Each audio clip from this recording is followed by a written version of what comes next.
সামনে আপনার IELTS test exam আর এখন হচ্ছে আপনি ভয়ে মারা যাচ্ছেন।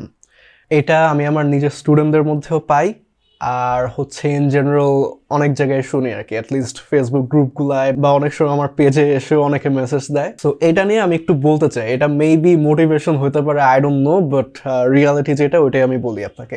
ভয়টা আসে মেইনলি এই পারসেপশন থেকে যে আপনি প্রস্তুত না বা আপনি রেডি না এক্সাম দেওয়ার জন্য। সো এইটা দুই দিকে যেতে পারে, যে আপনি অ্যাকচুয়ালি প্রবাবলি রেডি না, আর আপনি হয়তো বা সব জায়গায় আমি যেটা শুনি যে রেজিস্ট্রেশন করে ফেলছি, এখন হচ্ছে এক্সাম দিতেই হবে। সো এটার কারণ হতে পারে যে আপনি র্যান্ডম একটা টাইমে বা কোনো রকমের চিন্তা ভাবনা না করে বা নানান জায়গার প্রেশার থেকে একটা র্যান্ডম টাইমে রেজিস্ট্রেশন করে ফেলেছেন, এখন হচ্ছে আপনার আর কিছুই করার নেই, আপনি অ্যাকচুয়ালি প্রিপেয়ার্ড। আরেকটা সিনারিও হচ্ছে যে আপনি একটা সার্টেন টাইমে রেজিস্ট্রেশন করেছেন, এতদিন পড়াশোনা করছেন, বোথ কেসেসে আপনারা পড়াশোনা প্রবাবলি করছেন। সো আপনি যদি এই রিসেন্ট টাইমে এক্সাম হওয়ার প্রায়র টাইমে যদি হচ্ছে আপনার স্কোরগুলা না পেয়ে থাকেন বা হচ্ছে কাছাকাছি না হিট করতে পারেন, দেন হচ্ছে গো স্টাডি।